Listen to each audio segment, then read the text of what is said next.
Hello and welcome to West Indies on 99.94 Cricket Every Day. My name is Mashal St. Patrick Hewitt, one half of the Caribbean Cricket Podcast. And with me as ever is Santoki Nagulendran, the other half of the Caribbean Cricket Podcast. West Indies on 99.94 is your new home for West Indies cricket content. And we'll be dropping into your podcast feed on YouTube or on the 99.94 app several times every week. So rate, review, like, share, subscribe. You know the drill. And thanks for joining Cricket's conversation.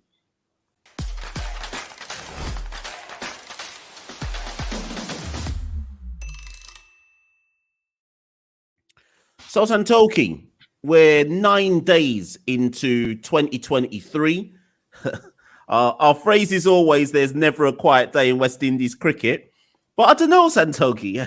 We might have had a few days of quiet antics in West Indies cricket. So we thought that we'd gather together, and just kind of round up the start to the year so far and what West Indies fans have got to look forward to in the next month or so. So without any further ado, Santoki, take it away.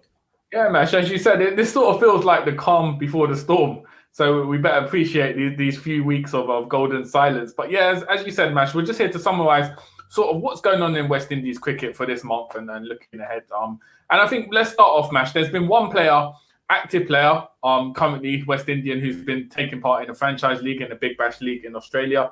Left arm spinner Akil Hussein's played 10 games for the Melbourne Renegades. He's done pretty well there. He's taken 13 wickets.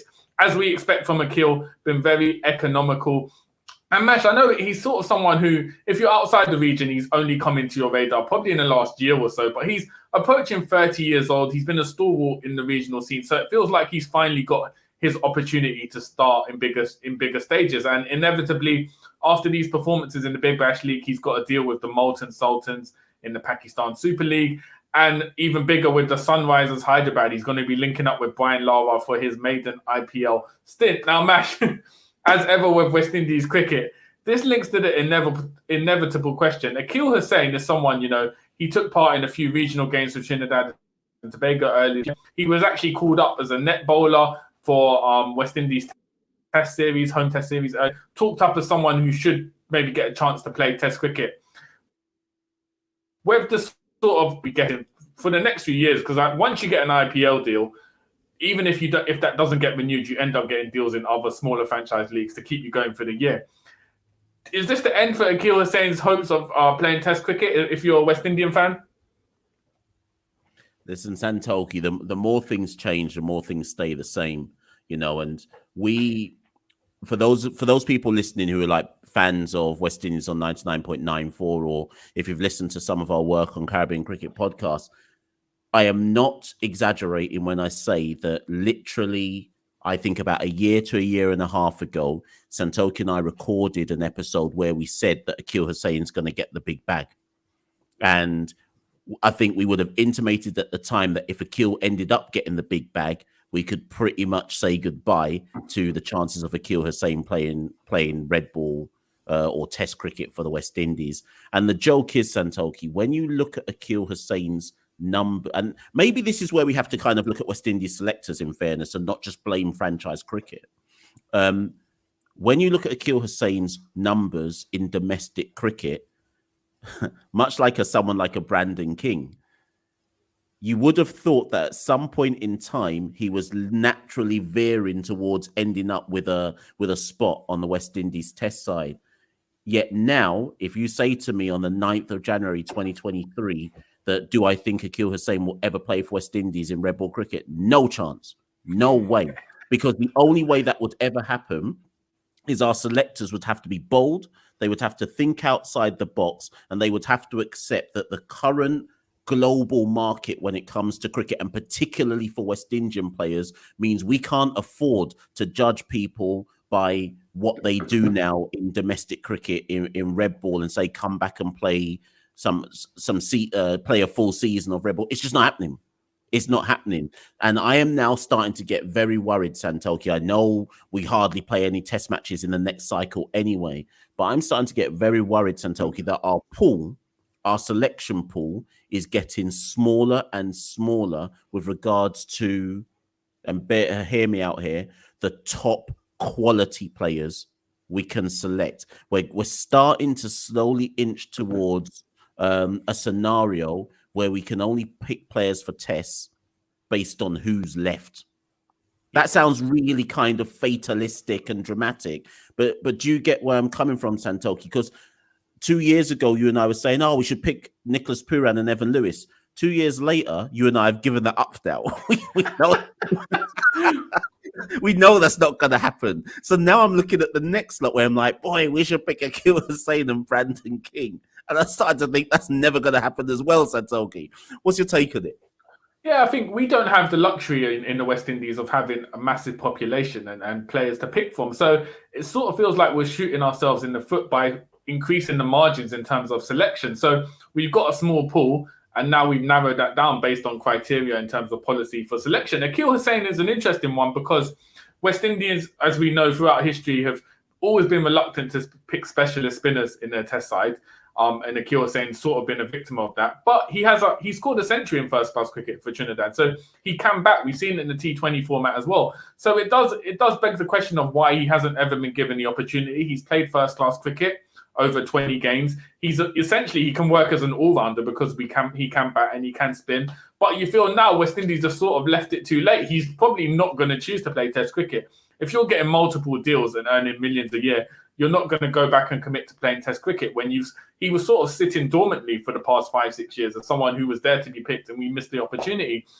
And I feel once again that sort of looks bad on the administration and selectors for not sort of taking that risk and gamble and putting him into the side. I feel like, as you said, he's another lost player. We can add that to the list of Evan Lewis and Pooran, the Trinidadians. But Mash, there's also a Jamaican. You mentioned him briefly there earlier, Brandon King. Now, Brandon King, someone who, 3 years ago, we would have said it was inevitable he'd be playing Test cricket. He had an excellent first-class season for Jamaica in 2019, 2018, that period.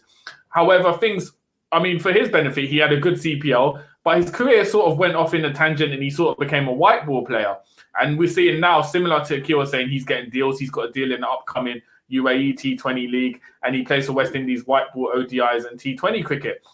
Now, this has essentially meant his red ball career has been put on the back burner. He does play sporadically for Jamaica, but he's 28 years old, Mash. Do you feel like with Brandon King, we're sort of in the territory of him being a lost opportunity, missing out on him?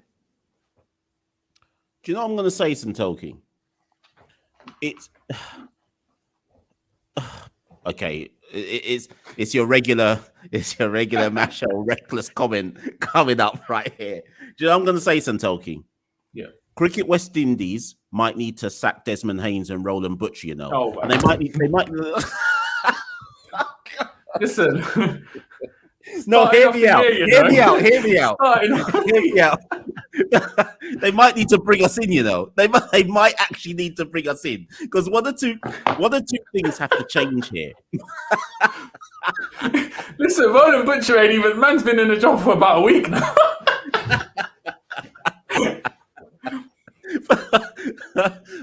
Something has to change here, and if Roland or Desmond or Johnny Grave or Jimmy Adams, Ricky Skerritt, anybody who's involved in like the kind of key stakeholders in West Indies cricket, if you're listening to this particular episode, or if someone's listening to this and they share it with them, please, I beg of you, rip up whatever kind of selection processes you go by. I beg we just rip it all up now. We just have to rip it up. And we just now need to accept, Santoki, that whoever is good enough in whatever... And Desmond, the thing is, Desmond Haynes has spoken about this. If you can play cricket, you can play cricket. It doesn't matter the format you're in. So my thing would be to both Roland Butcher and Desmond Haynes, what does your eye test say? What does your eye test say? Do you look at a classy player like Brandon King let's talk about Desmond Haynes particularly. Desmond Haynes has got a great former test match career. He's seen as one of the greats of West Indies cricket. Cool. You can't tell me, Santoki, that Desmond Haynes' eye test doesn't look at Brandon King and go, that guy's good in the kind of modern context of West Indian batters. Now, if assuming Desmond Haynes looks at Brandon King and goes, that guy's got the shots, he's a classy batter, what is stopping him calling Brandon to the test side? And I need you to answer it for me, Santoki. I need someone to explain to me what's stopping him calling Brandon up to the test squad, because Desmond's not stupid. He can't look at our domestic system and say, well, boy, he ain't played no red ball cricket in 3 years. That's not Brandon King's fault. So, Santoki, please explain it to me. How do we bridge if you're saying that we can't be the selectors, how else are we going to bridge the gap so that someone like a Brandon King gets a call up? And this is a difference here, Santoki. I think Brandon King wants a call up. Yeah. I actually think he wants to play some Test cricket. So how are we going to make it happen, Santoki? Yeah, I think you're right. I think a lot of times, as we've said, because Test cricket, it's almost seen as taboo to speak against Test cricket. A lot of players will give it lip service and say they want to play Test cricket. But Brandon King has proactively pursued a red ball career. It's just in the last 2-3 years, he's had to go off in a white ball sort of tangent. And he's played over 30 first-class games. As you said, aesthetically, he's a very, very good batsman. So he passes the eye test. And I just think with West Indies cricket, Brandon King wouldn't be a gamble. I know with Nicholas Pooran, he's played, 5 or 6 first-class games. So there's an argument there. You're taking a big gamble, and it's sort of a disservice to those who play in the regional game. Brandon King's done his time in the regional game. He's played over 30 games, which is substantial in the region to play over 30 games. It means you have to be playing for a good 4 or 5 years. He's performed well when needed. Obviously, his average is 35 in regional cricket, which by current standards, he was averaging 57. Santoki, by current standards, that means you make the team. And Mash, it sort of harks back to, I know when we first started the Caribbean Cricket Podcast in 2019, 2020, we were calling for Tejnarayan Chanderpaul, similarly, based on the eye test, to sort of get into the Test side, because what do you have to lose? And obviously, it's early days, but he succeeded at the top level in Australia so far, and it's proven to be a good decision. So I think Brandon King is in that same vein. So whereas obviously I feel you could say we're being optimistic by saying Evan Lewis and Nicholas Pooran should be in the Test side given an opportunity. I think when Brandon King, it's almost disrespectful that he hasn't been called up to the Test side at this point, just because of his career, his sort of how he plays, his style, his intent. He's obviously wanted to play red ball cricket for most of his career. I just feel we've massively shot ourselves in the foot with Brandon King. And I do feel if he doesn't get picked, I know you've spoken about this on the Caribbean Cricket Podcast channels. If he doesn't get picked for the Zimbabwe tour, I very much doubt we'll see Brandon King in Test match colours for West Indies. Yeah, that could be it. And you know what, Santoki? That's a really good segue. So let's take a quick break. And then after the break, let's look at that Zimbabwe tour in a bit more detail. You're listening to Cricket's Conversation on 99.94. Whatever your team, we have the show for you on podcast, YouTube, or on the 99.94 app. We have India, England, South Africa, West Indies, and now Sri Lanka covered. If you want to find us, the best way is to follow us on social media at 9994DM by downloading the 9994 app or Google 99.94 on podcast.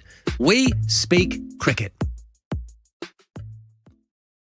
So, Santoki, before the break, we spoke about 2 players in particular, Akil Hussain and Brandon King. And we should just point out for those obviously watching, listening, etc., and whatever platform you're watching and listening on, that, of course, there are a myriad of players playing in a myriad. It's got to a point, Santoki, where I don't even know who's playing in what anymore. There's the International T20 League. There's a SA20 League. There's a Nepal League. Santoki, I've got no idea. There's a Bangladesh Premier League. I actually don't know, Santoki, which West Indians are where at this particular point in time. It's too confusing. But the reason why we called Hussain and King is because those are 2 players on the franchise circuit who we would argue we should, as you said, it's not a gamble, who we should try to get involved in Test cricket before it's too late. But that notwithstanding, Santoki, in a couple of weeks, the Test squad get together and have to travel to Zimbabwe for a two-match Test series. Now, based on some of the socials, I already know that Jason Holder is going. Carl Mayers is definitely going. And if people are listening to this thinking, how do you know? Well, a lot of it you can tell by just go and follow certain socials and you'll work it out. But also the Barbados trials for the 4-day championship, Santoki, are ongoing, and certain names aren't included. Like Shamar Brooks's name isn't included in the trials, which tends to tell you, Santoki, that if he's not in the trial squads for the 4-day championship, Barbados must already have been told that Shamar Brooks is similar for Austin Chase, They must already have been told, listen, those guys are going to get selected to go to Zimbabwe. So I guess the question I'm asking you, Santoki, is this. Do you think, I had always said that, surely we'll use the Zimbabwe tour as a chance to blood some new guys because it don't count for anything in terms of World Test Championship. It don't look like that's going to happen, Santoki. It looks like we're actually going to go there with our full strength side and maybe treat it as a warm-up for the South Africa series where it does count as we try to make our way into the World Test Championship final. Listen, the road to the World Test Championship, it really begins now. We have to get that 2-0 monumental win in South Africa. But Mash, yeah, I think you're right. I think we're going to go very conservative and go with pretty much the same squad that went to Australia. There'll obviously be one or two enforced changes most probably. But yeah, I think genuinely we'll go with who played in Australia. And you would like to see, it kind of links back to what you said earlier though, Mash. The pool is so small. There's only so far we can even experiment in terms of calling up players that can kind of warrant a case to come into the side. And the fact that West Indies play so little tests, if you were, for instance, a Shamar Brooks and you were dropped from the side as an experiment to have a newcomer come in the side, you're essentially missing one fifth of your test calendar basically for the year. So again, I think the fact that we play so little test means we probably can't afford to experiment, however disappointing that may be to fans. But Mash, do you think, I know we said generally it'll be the same side. Do you see anyone, one or two changes, anyone coming in? Obviously, Jaden Seals has been ruled out, unfortunately. So that's going to be a massive one. You'd expect Anderson Phillip to sort of continue in the side as that bowler. Kimar Roach is uncertain, I think, at this point, whether he'll be 100% fit, hopefully. So you'd expect Mash to call up for maybe Shannon Gabriel. I know he's been included in Trinidad and Tobago trial matches. Would you take Shannon to Zimbabwe? That's a really good shout, and basically my short answer is yes. And the joke is, anybody who follows us will know that I had pretty much indicated that I thought Shannon's test career might be done, just because I didn't see how he would get back into the pecking order, given that Seals is there, Alzari Joseph has found his form in red ball cricket, obviously Kimar is a lock, Jason Holder is a lock. So I just didn't see how Shannon could make his way back in. But we just saw Shannon have a very good Super 50. Yes, that's white ball cricket, but that tends to augur well for Shannon Gabriel. And the reality is, Santoki, if we are using Zimbabwe to get ready for South Africa, the South African pitches will be much spicier.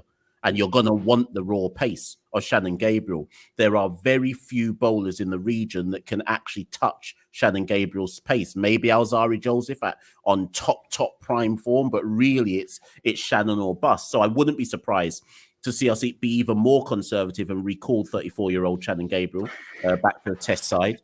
But the reality is, Santoki, it's the injuries to the bowlers that will see the changes. Because obviously, remember, Marquino Mindley got called up and then immediately went down with an injury, didn't even play in the second test due to injury. So I expect to see a change in the bowling configuration. And also, Santoki, I'd like to think that someone like Gudakesh Motie is going to get a pick, because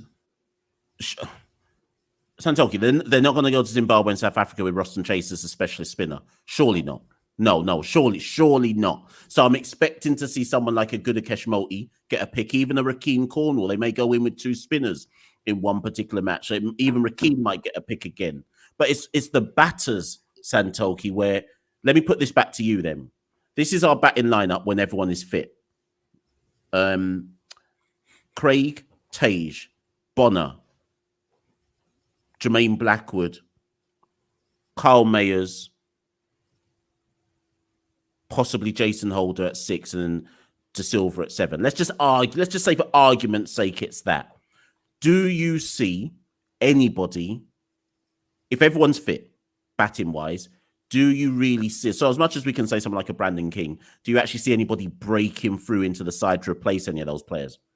No, I don't. I think the lineup you said is the first choice lineup, and then if there was anyone coming into the side, it would be enforced, and we would see that sort of recurring theme of Shamar Brooks getting called back in, maybe Devon Thomas again being called back in. And as well, Mash, it's funny because we laugh about Shannon Gabriel being 34, but we also forget with a lot of our batting lineup, and Nkrumah Bonner is 34 this month, Shamar Brooks is 34, Jermaine Blackwood's coming up to 32, Jason Holder's in his 30s as well. So it's weird because as much as we sort of see it as an inexperienced batting lineup, we sort of have this mentality.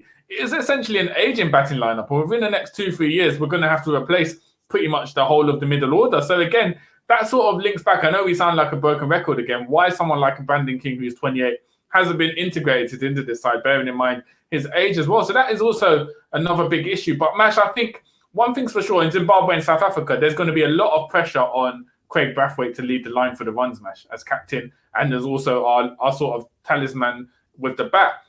I know there'll be a lot of hype continuing with Tagenarine Chanderpaul, but it'd be understandable if Tagenarine Chanderpaul didn't find form because he's still making early inroads into his Test career. So there's going to be a massive amount of pressure on Craig Brathwaite, isn't it? Yeah, well, yeah, 100%.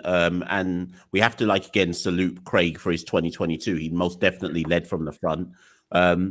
Looking back at that Australia series, I do think, as much as everyone's going to say, oh, but Bonner can't play high pace, I think people saw why Bonner is so crucial in that batting lineup. Because you and I had said this long before. Remember, we did that episode where we said that we can't wait to see Craig and Tage and Bonner just soak up the ball for the whole days. And the reality is we lost Bonner. And I'm not saying that would have meant we would have won any matches. Of course not. But you cannot understate the importance of having three batters right at the top whose first priority is let me just sit there and soak up the balls for as long as I possibly can. And what tended to happen in Australia was once Craig and Tage are out, it was pretty much curtains from there on in essence. So we can't understate the importance of someone like Craig at the top, and hopefully Bonner should have recovered from his concussion to then take his place back in at number 3 moving forward, Santoki.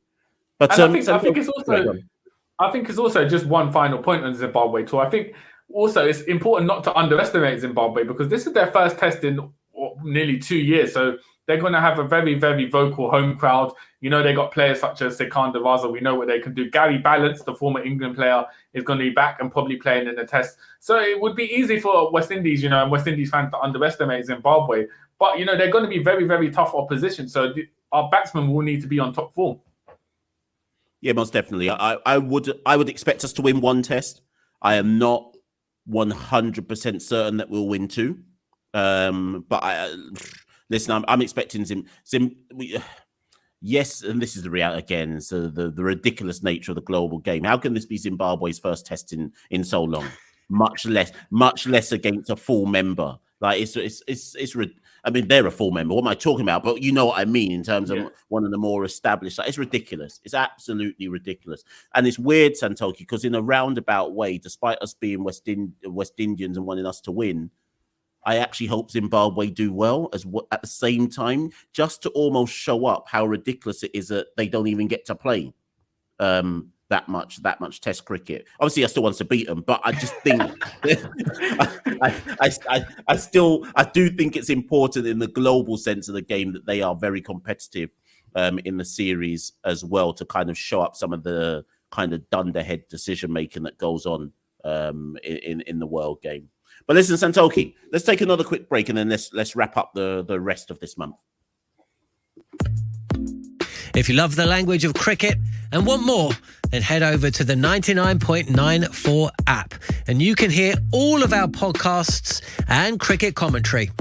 We're adding new shows all the time and covering cricket series from all over the world.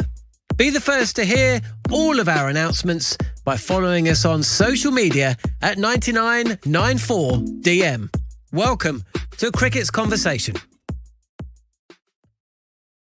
So, Santoki, the last thing, I mean, this kind of segues from this month into next month at the same time. We actually have quite a lot of women's cricket on the horizon. In the immediate horizon, we've got the West Indies under-19 women's team playing in the World Cup in South Africa, which literally starts this week.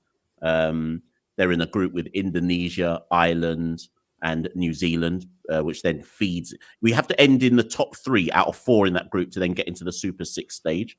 So that's at the beginning of this month. And then near the end of the month, we'll start to see the senior team, the West Indies women's senior team, gather together to also go out to South Africa for the T20 World Cup.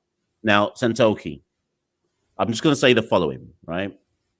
The West Indies under-19 women's team I mean, they've basically got together in the last 6 months, right? No cricket during the pandemic. They got together in the last 6 months.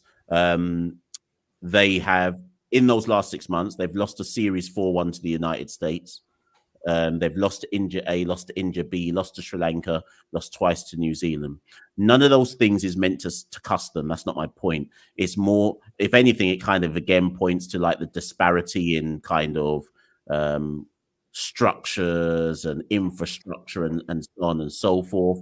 Even when you like read the statements or read press releases from like the lead selector Anne Brown and the head coach Steve Liebert and Cricket West Indies, everyone kind of acknowledges, listen, this is brand new in essence. We're starting almost from scratch with all of this. We know both of us have told everyone that obviously the Cricket West Indies Academy for the most talented young women, they get their cohort starting later this year. And the reason why I say all this, Santoki, is would it be fair to say that they go into this tournament with really and truly no major expectations, and it's more just used as a tournament to assess, well, where are they at more than anything else? Yeah, I think with it could be argued with both teams at the moment. It's to base them on results orientated. Results would be unfair just because of the lack of resources and game time. As you said, with the under-19s, it's essentially a group that's come together now, and basically every match is just to see sort of what players can make the step up and sort of see how performances can fare. I think, as I said, I think it'd be unfair to base them on results just because of the context of their situation. With the senior women's side, it has been a massive concern. Obviously, the England tour to West Indies was horrendous in terms of results, and that's just continuing the poor form. There's no real one culprit to blame. I think with West Indies cricket, if you think the men's senior side is the pinnacle of a cricket organisation in terms of what brings in the money and the fans, and so if you look at it that way, the fact the men's regional season, we went 2 years without playing a 4-day game, shows you just how bad the resources are in the West Indies at the moment. So unfortunate as it is, you would expect with the women's game. Luckily for the people who are on West Indies on 99.94, look at me across two screens. Now, luckily, for those of you on West Indies on 99.94, you've never ever come across this before, where Santoki's Wi-Fi just disappears out of nowhere. But thankfully for all of you lot, I'm so used to this that I'm now seamlessly going to carry. Listen, gotta start the year consistently, you know. But yeah, let me just try and effortlessly continue. So I said when the men's game has so little resources in terms of having no regional season for 2 years, unfortunately, what can you expect to be invested into the women's game? And it's a massive problem for West Indies cricket. No matter who you hire, Courtney Walsh as head coach, there's only so much they can do. And MASH, at least in the short term, I don't see much improving in terms of the investment and resources given to the women's game. Yeah, it's a weird one. And big up those who are live with us right now on YouTube. We see you in the comments. And the reason why I say that, Santoki, is one of the people in the comments right now, I hope he doesn't mind us shouting him out, is Medvis Jackson. Now, Medvis hasn't just used his government name, but Medvis hasn't put the point in the comments, but I do want to talk about something he raised to us the other day on our handles, and he spoke about how Cricket West Indies have to be more, what's the word I want to use here? They like how basically, I guess I'm saying this, Santoki, how long can we keep blaming resources, or is that just the reality? I think you tweeted something up today from our handle where Brian Lara had said, listen, it is what it is. The infrastructure is poor. So how can we refine the talent? But Medvis's point to us was, well, we have to find a way. We have to find a way to traverse through the economic instability, open up new paradigms within the market, and find a way to fund our cricket and make commercial gains. This podcast isn't even supposed to be about that, but I feel like if we're going to talk about women's cricket, and I guess they're going to suffer even more than the men's cricket because of the kind of global inequality in terms of sports in general when it comes to men's and women's cricket. How do we how do we get past that, Santoki? Can we get past that? In fact, for those watching live, Medvis's comment is up on the screen now. There's a global through line between general political and economic instability and cricket performance. The Caribbean economic forecast is bleak. Let me let you take that one on, Santoki. Yeah, I think it sort of links. Our resources have been mirrored by sort of what we see politically and financially in the Caribbean. For instance, Sandals tourism resort lost a lot of money during the pandemic because obviously there were no tourists, which led to them dropping out as a sponsor. So that automatically, that effect politically and sort of nationally across islands affected the investment in West Indies cricket. So it's a, as you said, it's a tough one. It probably deserves a whole episode in and of itself, Mash. But I think if we're going to blame it 100% on resources, it means we're fighting a losing cause, because West Indies and the Caribbean will never have enough resources ever to compete with, in cricket in terms of the likes of an India or in England. So if we're always going to go down the argument, we don't have enough resources, we can't compete, then we're never going to be able to compete. So this is where it comes into sort of thinking outside the box. What can we do to sort of put West Indies not even on an even level, but just being able to compete? Because at the moment, in footballing terms, you've got Premier League sides, India, England, Australia. West Indies are essentially a League One, League Two, so Division 3, Division 4 side in terms of resources, players available, finances. So it's just a matter of how do we think outside the box? What ideas can we have to at least try and make us a competitive team across women's and men's game? And that's going to be something, which a lot of stakeholders and think tanks need to come together and resolve. But as we see, Mash, with West Indies cricket, the problem is generally unity is not our strength. It tends to be a divided thing. So when we've got, so similar to what we talked about with players, when we've got such a small pool of people in the region who are at the helm of, regional boards and stakeholders, if they're not coming together, we're always going to be fighting a losing battle. I'm going to end this episode, Santoki, with an ECW reference. You need to clarify what that is for people. So yeah, for those who don't know, ECW, it's a former wrestling federation, Extreme Championship Wrestling. There is a niche crossover between wrestling fans and cricket fans, so there's enough of you who will get this. But Paul Heyman, who used to run ECW, obviously Santoki knows what I'm talking about, once said about ECW, Santoki, that his kind of tagline that he ran ECW by was, because obviously compared to WCW and WWF, now E at the time, ECW was effectively just a little indie bingo hall thing. But it got a cult following. And Paul Heyman's tagline was, it was all about accentuating the positives and hiding the negatives as best as you possibly can. And I just wonder, Santoki, based on what you just said there about resources, and we can always use it as an excuse, that's where I think I am critical. How do we accentuate our positives enough, whether economically, whether resource-wise, etc., or will we forever just wallow in the fact that we have not, so therefore we can never bridge the divide? Like you said, though, Santoki, I think that's probably a podcast episode for another day. But how's that for a synopsis? Yeah, I think that was a good analogy, Mash. But it's also important to remember that ECW went out of business about 2 years after he said that. So I don't know what that might reflect on the state of West Indies cricket. But yeah, no, I think like you said, Mash, it's all about, accentuating the positives and sort of emphasizing what strengths we do have in the region and maximizing those capabilities. And that's something I'm sure we'll be hearing a lot of as we roll into Cricket West Indies elections in the coming months. So I think, yeah, it'll probably lead to another episode talking more in detail on this. But I think, Mash, from both of us here, that's another episode wrapped up. And we hope, fans have found this interesting as to what's going to be happening in the region in the month of January. Most definitely. As ever, people, as we always say, stay locked in for some more content. Thank you.